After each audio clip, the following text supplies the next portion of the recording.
Welcome to Concussion Podcast. I'm Nick Mercer. This is episode 84. And there's no Aaron today, it's just me. And I'm going to talk to Paige about, she was on Concussion Chats podcast.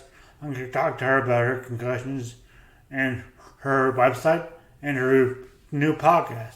So stay tuned for that. But first, I want to thank Head Health, my sponsor. Concussion Talk Podcast is presented by HeadCheck Health. HeadCheck Health bridges the gaps in concussion care through simple, powerful technology. Join organizations like the Canadian Football League, Trek Factory Racing, the Canadian Junior Hockey League, Eastern Washington University, and Volleyball Canada, who rely on HeadCheck Health to improve communication and optimize care. Visit headcheckhealth.com for more. Yeah, I'm with Paige now, and Bella, can you please introduce yourself? And if people didn't hear the concussion Chats episode, just give a brief background of what your history with brain injury is. For sure. Well, thanks for having me on. I've had over 10 plus concussions, most of them from show jumping and being an athlete. And what happened was I kind of ignored a lot of my symptoms being an athlete and just kind of carried on. And then it caught up with me and ended up, I was supposed to drop out of high school, drop out of university. And so it kind of just took quite a long road from ignoring a lot of my symptoms. I had a lot of head pain, chronic headaches for about 7 years. And so that's kind of how it started. And yeah, so here I am right now. So what was your, I don't know if you can hear me, if I'm too far away from the mic, but it looks like I'm not. But what was your injury? You had several concussions? Mm-hmm. Yeah, so I've had over 10 concussions. Yeah. Most of them were from horse falls. Okay. A few were from other sports as well. Like I got one snowboarding, one snowmobiling, another one dancing, but most of them were from riding horses. I don't know much about horse riding, but That's okay. but if you were, so I guess I know I've gotten a bunch of people follow me on Instagram and Twitter and stuff about horse riding injuries. I know racing is one area, but I mean, you weren't racing, you were show jumping and stuff, or? Yeah, show jumping. So it's timed, but over jumps instead of like and you're alone in the ring. And did you fall? Did you fall during a jump or during a competition? I actually never fell during any competitions. Most of them were all during training, like at home. Mm-hmm. Okay, so you were jumping. You weren't just. Yeah. Okay. Some of them. And now you finished university, or you went to university, and you did you did compete there with the show horses there? I guess there's not in university. But while you were there, you competed separately, I guess, but not at university? Yeah, so I did. In high school, I had to stop. I was supposed to stop riding, but I didn't. I just stopped showing and being as competitive, so I didn't have to ride as often. And then in university, I tried to compete again, but my headaches and my symptoms got too severe, so I ended up moving back home again. So what are your main symptoms? If someone said, what happened to you during a concussion? You would say, I got headaches or dizziness, or what would you say? Yeah, for sure. So right now, my biggest issue overall has been headaches. During school, I had a lot of memory issues and trouble reading because I would forget what I read on the paper. Like you read the whole page and not know what was the beginning. And then I'd get headaches from reading as well. But I had a lot of head pain, which was definitely my biggest challenge. It's a lot better now, but I used to have a headache every single day. I didn't go a day without one. So it was a lot to handle. Okay. And then it kind of affected mental health and stuff, which kind of deteriorated the rest of my symptoms. But what happened to me was because the headaches were so severe, I didn't realize a lot of my other symptoms because I kind of didn't realize that I couldn't handle light, I couldn't handle noise. Because you're busy concentrating on your headache. Yeah. Yeah. Yeah. So did you find any one concussion was like separate concussions brought on separate symptoms, or did you find they kind of just built each one built on each other one? Though I know certain ones, I remember having headaches for like about a month or two after, and then like they'd kind of fade away. Yeah. Uh, but most of them, I don't really remember exactly like a certain symptom that like Oh, okay. came along right There was after. no. You can't say this was the headache concussion. This was the dizziness concussion. No, Okay. sadly, that'd be a little No. easier. Yeah. Easier. Yeah, but still it'd be difficult. But how far apart? You said you had 10 plus. That's a lot. And so how far apart? Where say your closest ones? I had two that were about 2 to 3 months apart. Wow. And those were the closest. The rest of them were like I had like one year, and then I wouldn't, and then I'd be good for like a couple of years, and then I'd have another one. So most of them were spread out over at least a year apart, but that didn't really seem to matter. Did you find that the ones that were say 2 months apart and the ones that are a year apart, did you find you went back to the same, not baseline, but baseline concussion baseline, as in you felt like after your first concussion, you kind of go back there. Yeah, for sure. I definitely went. I always went back. Like I never realized a lot of my concussions. I think they were like the 2 weeks I was kind of off or Yeah. whatever, and then I was fine. But it was I had one I had two, and then the next year I had another two that were close together, and that's when I kind of started ignoring that I had headaches all the time. Like that's not normal when you're Yeah. 15 years old. You talk to your friends and be like, you know when your head hurts just normally. It's like, what? Yeah, I get Yeah. it. Yeah, and I remember just thinking, oh well, whatever. I'm really busy. Like Yeah. I wasn't living at home. I was getting up at 5, 6 in the morning every day, riding horses all day, Yeah. and I was busy. And then I'd come home exhausted and go to bed. So I never really thought that it was anything more than that. But then I was like taking like Advil and Tylenol almost every day, and I wasn't living with my parents, so it's not like they could watch this happen.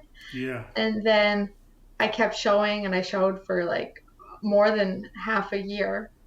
And it's when I stopped, like when I stopped So jumping. what is showing? What do you mean say showing? Showing is like competing horses. So I'd be Okay. like every week, almost every weekend, I'd be at a horse show, riding, jumping, Okay.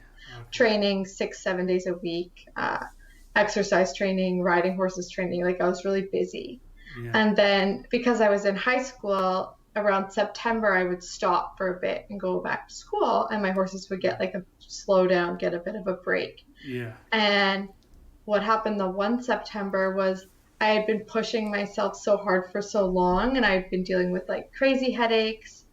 I hadn't been sleeping well at all. Like I was up till like 4 in the morning most nights.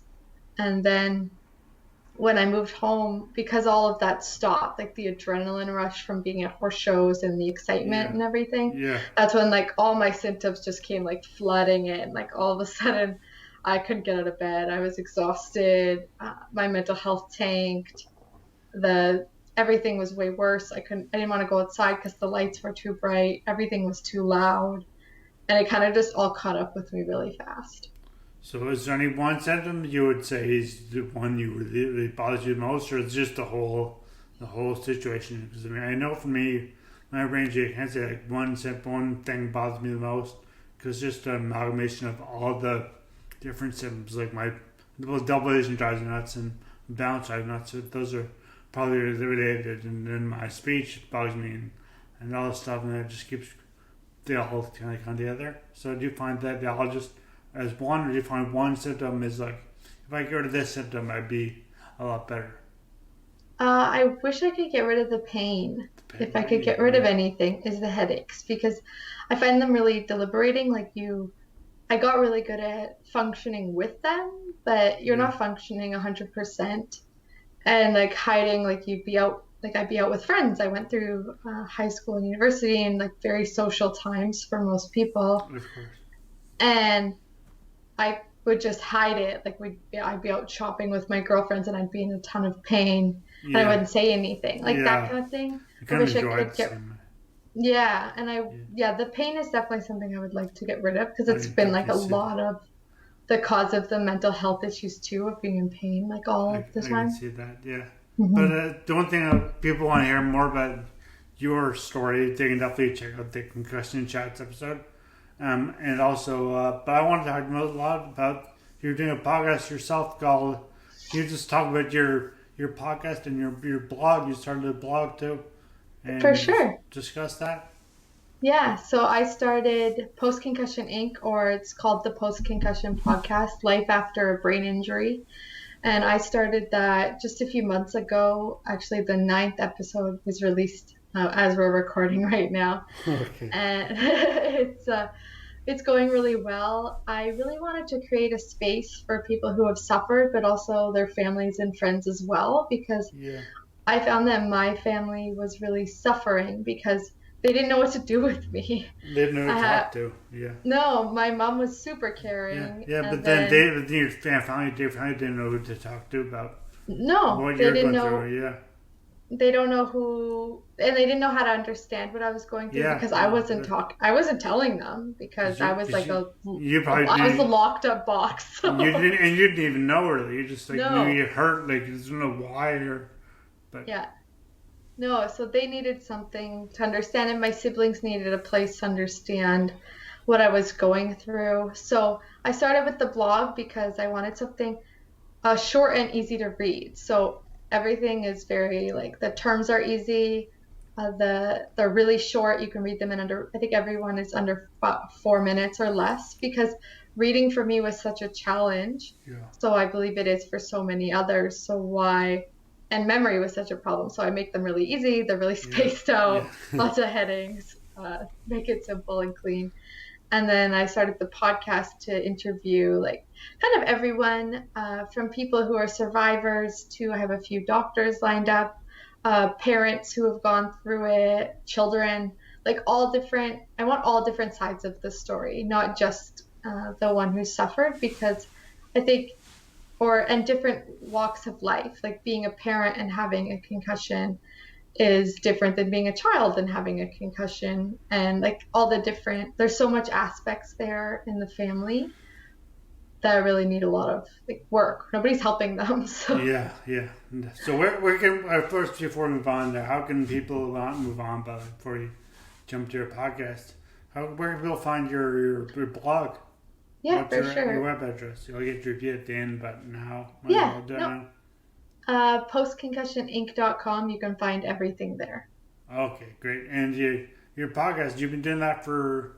I heard you say you started during the pandemic, so you started last spring, or And no, I started researching it in the pandemic, but I started in January actually, so not long ago. oh, so just recently, just Hmm. oh wow, okay. And you've been done 9 episodes already. Yeah. Wow. So what have you noticed about doing a podcast with concussion? How has that been like a challenge or made things? I know not easy, obviously, but just nice to being able to talk to people. Yeah, it's been really inspiring. I find it also makes me feel way less alone than I realized I have been the whole time. Like, Yeah, there's so many people out there that have gone through very similar situations, and it's interesting hearing what's worked for different people because everyone's brain is yeah. different. So I find it really, it's great. I really love it. I guess like 9 episodes. Have you heard like there's? I know I heard like a bunch of people. I've done this, been doing this for a while now. Hmm. For this might this be almost 6 years now, but yeah, a lot of like the people with different experiences and different and everyone is just is everyone is completely unique and some people I've gotten a lot of people writing me saying that just lose the cure. Not a lot of people, but some they get emails of people and the cure for concussions and the fix, and I'm like, well, and I do want to a lot of these people, but also knows that it's just a cure for them. It's the fix for them, and it's not the fix. It's a fix at that moment, and you think that's not right. So it's tricky to decide what you should claim is a cure, but it's Yeah. I noticed that one. But have you I know you said you're doing a lot of doctors and therapists and stuff, which is great. But is there any specific podcasts we've only done? We've done 9 now. That's still a lot though. But have you noticed any particular, I say, group of people, but profession or the therapists, doctors, family members who are most best to talk to about dealing with dealing with symptoms, and who you find that's not very clear. That's part of my problem. I'm not being very clear. I'm just thinking, talking as I think. That's okay. But have you noticed any group of people that you find are best ones to basically best ones just fun to find that, but to talk to about your symptoms? For sure. I have seen, so far everyone I've talked to on the podcast, like a few they help people with concussions now. And a lot of those are coming up because most of the episodes I started with were survivor stories. But I don't find there's any like specific like discipline or medical practice that is best, because I find, like I said before, like everybody's injury is so different, and it doesn't matter what the injury itself is. I find there's no direct relation whether you walked into a glass wall, fell down the stairs, were in a car accident. Like your symptoms can all vary so much. So I find that like lots of people have tried so many things. I'm doing vision therapy right now, and I find there's nothing, I don't like to say there's one thing that helps, because I don't think I've met anyone who has found that the same thing works for all of them. Everybody is different. No, exactly. Yeah. So are you vision therapy? Do you see an ophthalmologist or do you see an optometrist? Ophthalmologist. The doctor. Yeah. Okay. And that's available in your, sorry, not to read out where you are, but in your area. I don't want to say where you are exactly. Sorry. That's okay. But in your area. No, we have a concussion clinic here that's smaller, and then that's pretty much it. Like some neurologists that I've seen, but everyone else I've seen, I've either gotten on a plane or done it virtually over the phone. Oh, so do you do vision therapy like virtually via Zoom, or do you get to go somewhere? It's all virtual right now because of the COVID stuff. Yeah, so if you got on a plane, you don't be able to get anywhere anyway. So yeah, that's true enough. Good point. Yeah. So no, I'm seeing an optometrist. Actually, by the time when this comes out, it'll be yesterday, because this was on March 30th, and then it'll be yesterday. I would have seen that optometrist. So it's weird. I can't say how it went because I don't know now, even though this is out after I would have seen the optometrist.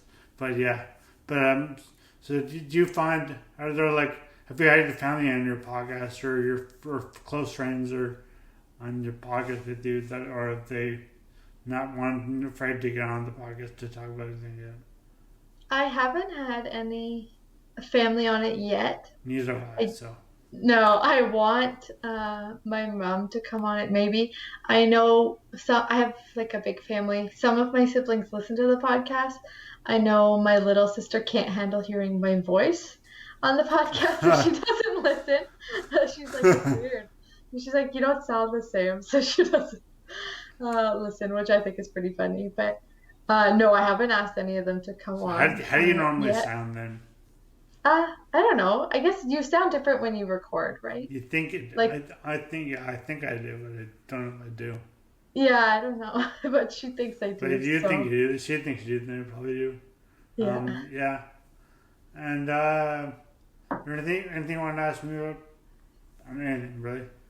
Yeah, for sure. So you've been podcasting? I think you're one of the longest concussion brain injury related podcasts. So how has that been? Like, do you find it really? Has it changed over the years? It's definitely changed. There's been like a lot of people doing it, which is great because you get to talk to people like you who are just starting out or have been doing it for a while and find different people and had different experiences. I started running my blog in 2010, as you did. I started the blog and I wrote that for 5 years, and then I thought 2015 I'd start a podcast, and then something that it'd be 6 years this like June 30th I think it is. Anyway, so a few months would be June. It'd be 6 years, and I've done 80. This is my 84th podcast, and of the Concussion Dog podcast, and there's also been like physics-based concussion, sort of neurosport, EFT, McGill, and I did 66 ones of just about my bike trip across Canada, in which we stopped in your hometown for a night or two, and then so it's definitely changed over the. That's the main thing I noticed. I've talked like. I'm never really sure I want to talk to these people. I know I want to talk to. I wrote in my brief description to give on YouTube, or not YouTube, well, YouTube, yes, but also on like your name little podcast page, like what's your podcast about. It's like, well, it's about interviewing, I say, like doctors, researchers, therapists, athletes, but I mean now it's just, I just want to pick a broad range of people. I mean, just and survive, and people like survivors and everything. So there's no. I say that, and that's what I end up doing. I do reach out to, but that's also very very vague description of people you can interview. So it's deliberately vague, and I start off just people I know, people who are like. My first interview was with my friend from university who actually concussion doctor in Ottawa, and he's actually Dr. Goulet. Christian Goulet. He works at CHIO, or he used to, and then I haven't talked in a while. But and also in my like third or fourth episode, I interviewed Ryan Van Assen, who was the trainer, the head, not athletic trainer, but the head of conditioning and fitness and conditioning for the Cali Flames. I thought they were like, and they are, that's big names. It was just people I just get, like friends who had interesting jobs I thought we'd talk to, but there's no.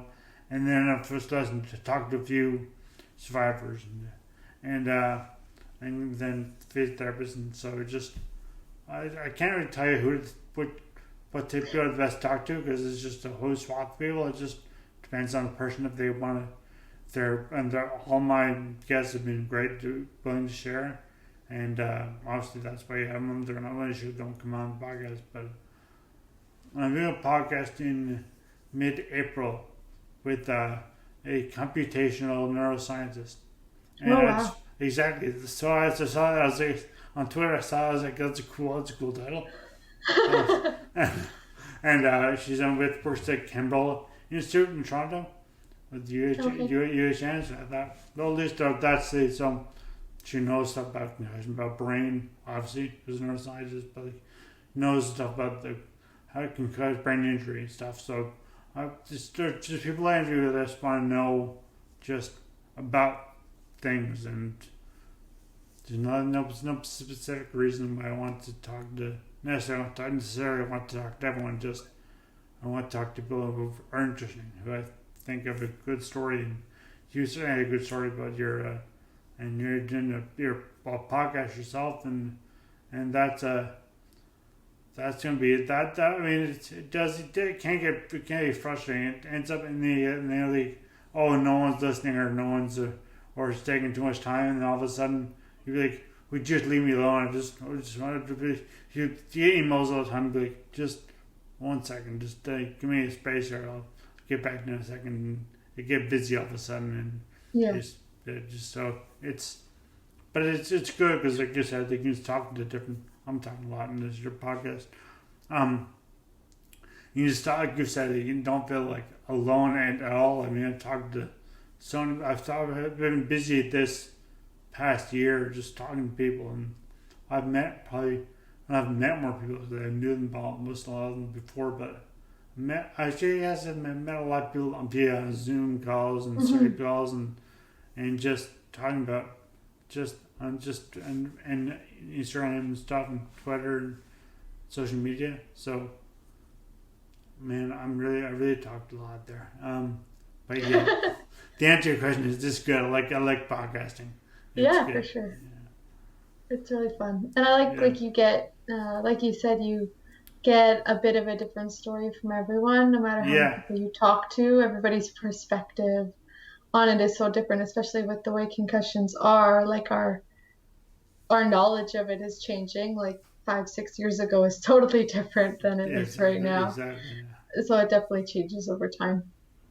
Yeah, I mean, even going through people who are like, do you want to interview so and so because they're a doctor, a researcher, they're really cool, and interview them, then they'll say, well, my aunt had a brain injury, or my mother had a stroke, or something like that. Be like, oh, okay, wow, so there's actually more to the story than you actually know, and they don't think they should, because they think it's just normal, and it is just, unfortunately, it is just normal part of life, but it's just.